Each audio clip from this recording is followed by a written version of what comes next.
বক্তব্য দেওয়ার শেষ পর্যায়ে আমরা লক্ষ্য করেছি, আপনারা যারা উপস্থিত সাংবাদিক ছিলেন তারাও দেখেছেন, একটি ছেলে বাঁ দিক থেকে এসে পেছন থেকে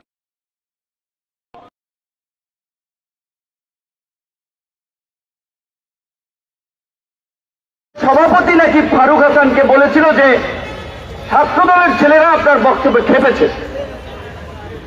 ফারুক হাসান বক্তব্য শেষ করে এখান দিয়ে যাওয়ার পথে সেই শরীফ যেই ছেলেটির, সে হাত ইশারা দিয়ে ডেকে আনলো আরো কয়েকজনকে এবং ফারুক হাসানের উপরে হিংস্র জন্তুর মতো যেমনি শিকার ধরে তেমনি হামলে পড়েছেন এবং তাকে বেধড়ক মারধর করে রক্তাক্ত করেছেন।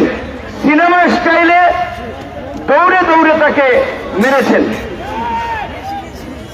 ঘটনাগুলো দেখেন যে আয়োজক সভাপতি বলেছিল যে ছাত্রদল নাকি তার বক্তব্য খেপেছে, অথচ ছাত্রদলের এখানে কোনো ধরনের সম্পৃক্ততা ছিল না, এই কর্মসূচিতেও ছাত্রদলের কিছু না। তাহলে আয়োজক সভাপতি কেন বলল? তাহলে তারা যে হামলা করবে এটি তাদের পূর্ব পরিকল্পিত এবং ছাত্রদলের উপরে ওরা দায় চাপাতে চেয়েছিল। ফারুক হাসান শুরুর দিকে যাচাই বাছাই না করতে পেরে হয়তো ভেবেছিল যে ওরা যেহেতু আয়োজক, ওরা বলেছে এটা বোধহয় সত্য, কিন্তু পরবর্তীতে দেখা গেল ছাত্রদলের কোনো সম্পৃক্ততা নেই। রহস্যটি হচ্ছে এই একই প্রোগ্রামে আমাকেও দাওয়াত করেছিল, আমাদের সাধারণ সম্পাদক রাশেদ খানকেও দাওয়াত করেছিল। তাহলে আমরা যদি আসতাম এই দুজন, তাহলে হামলাটি হয়তো আমাদের উপরে হতো। আবার হামলা করেছে কারা? এই আন্দোলনে নাকি তারা আহত হয়েছে। এখন আন্দোলনে আহত হয়েছে নাকি অন্য কোনো অপকর্ম করতে গিয়ে আহত হয়েছে সেটি আমরা জানি না, কারণ এখন তো বিপ্লবের ঝান্ডাদারি অনেককে দেখা যায়, বিপ্লবের দোকানদার, বিপ্লবের দোকান। অথচ এই 5ই আগস্টের পূর্বে এই বৈভর সংগঠন এবং এই সমস্ত ব্যক্তি, এদের খবর ছিল না। তো এটা আমাদের জন্য অশনি সংকেত যে বিপ্লবের ব্যানার নিয়ে নব্য বিপ্লবী দোকানদার দাঁড়িয়ে যাচ্ছে আর নতুন নতুন দোকান খুলছে। সাংবাদিক ভাইদেরকে বলতে চাই, সোশ্যাল মিডিয়ার অপারেটর, এখানে যারা ইউটিউব, ফেসবুক চ্যানেল অপারেট করেন, তাদেরকেও বলতে চাই, এইভাবে যদি আপনারাও বৈফর মানে বলতে গেলে কথাবার্তা অসংলগ্ন স্বাভাবিক সুস্থতা আছে কিনা জানা নাই, এদের দেখে অনেকেই বোম ধরে আসিফ নজরুল ইউনুস স্যারের একটা ছবি লাগাই, একটা থাম্বনেল লাগাইয়া একটা গরম হেডলাইন দিয়ে যে ইউনুসকে টেনে নামাতে হুমকি দিলেন অমুক, একই করলেন আসিফ নজরুল, বললেন ছাত্র নেতা, যুব নেতা, অমুক তমক। এই ধরনের এই যে চটকদার হেডলাইন করা, এটা তো একটা কমন সেন্সের বিষয় যে এইগুলো এইভাবে প্রচার করা উচিত না। এবং এই যে জুলাই গণ-অভ্যুত্থানের পরে এই বিপ্লবের দোকানদাররা অমুক সাংবাদিককে হুমকি দিচ্ছে, অমুক হাউসে হুমকি দিচ্ছে যে আপনার হাউস ফাঁসিবাদের দোষর, অমুকে এই ছিল, আপনারা আমাদের নিউজ কাভারেজ করেন না, আসেন, না হলে কিন্তু অমুক হবে, তমুক হবে, এবং কিছু বিশৃঙ্খলা হয়েছে। এই বিশৃঙ্খলার আমাদের উৎসাহী কর্মকাণ্ডে পরিষ্কারভাবে আমাদের বিন্দুমাত্র সমর্থন নাই। আমরা বিনয়ের সাথে অনুরোধ করব, সাংবাদিকতার বাইরে একজন নাগরিক হিসেবে এই সমস্ত বৈফর ব্যক্তি এবং সংগঠনের কর্মকাণ্ডকে আপনারা উৎসাহিত করেন না। এখন আমার মূল বক্তব্যে যেটি আমাদের শঙ্কা, আজকে এইখানে ফারুক হাসানকে ছুরি দিয়ে এইখানে আঘাত করে কপাল কেটে গিয়েছে। ছুরি তারা কোত্থেকে নিয়ে আসলো? তাহলে তাদের হাতে ছুরি আগে থেকে ছিল।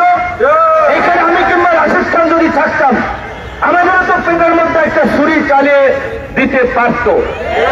তো সরকারের সাথে আমাদের কোনো বিরোধ নাই, মুখোমুখি অবস্থানও নাই, কারণ এই সরকারের যে উপদেষ্টা সবচেয়ে ডেডিকেটেডকে নাহিদ ধরেন মার খেয়েছে, নাহিদ মার খেয়েছে একদিন, এইখানে যারা দাঁড়িয়ে আছে 7 দিন মার খেয়েছে।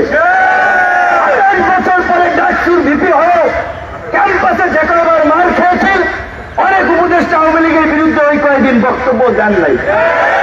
অবশ্যই আসিফ এবং নাহিদ তো আমাদের সহ আন্দোলনকারী আরো অনেকে মাহফুজ সবাই আমাদের ঘনিষ্ঠ, আমাদের সহযোদ্ধা সহকর্মী, একসাথে এনআরসি এর বিরুদ্ধে আন্দোলন করছি। ডাকসুতে নির্বাচন করেছে তারা, ছাত্র অধিকার পরিষদের সাথে ছিল। আমি তার শুধু বললাম এই কারণে যে এখানে কয়েকজন এই আন্দোলনের যারা ফ্রন্ট সাইডে ছিল তাদের ডেডিকেশন আছে, ত্যাগ আছে, আর কিছু হচ্ছে মৌসুমী নেতা। শুধুমাত্র 10-12 দিনের মিডিয়া কভারেজে এখন বিশাল নেতা হয়ে গেছে।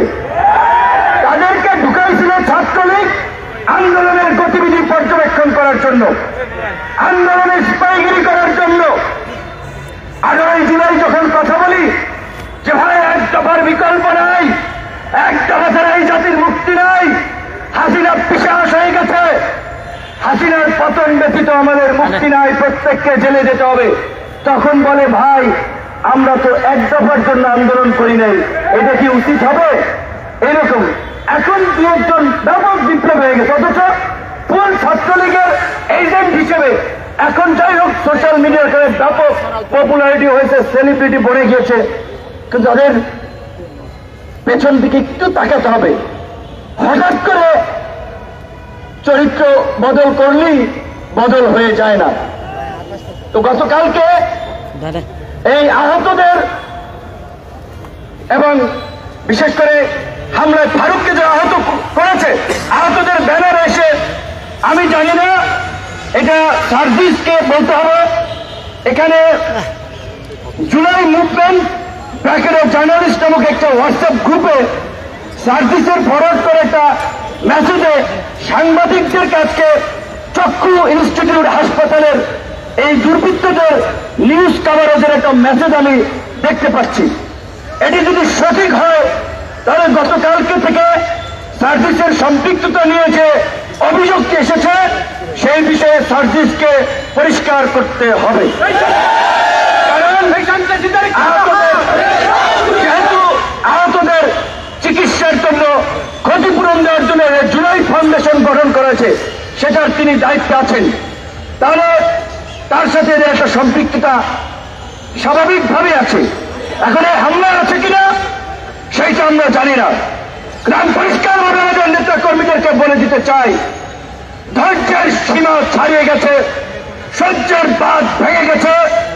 আগামী 24 ঘন্টার মধ্যে এই হামলাকারী শরীফ, ইলমেস, তনয় সহ সাইফুল সহ যারা চিহ্নিত হয়েছে তাদেরকে যদি প্রশাসন গ্রেপ্তার না করে, সেই হাত দিয়ে ফারুকের গায়ে আঘাত করেছে ওই হাত আপনারা ভেঙে দিবেন।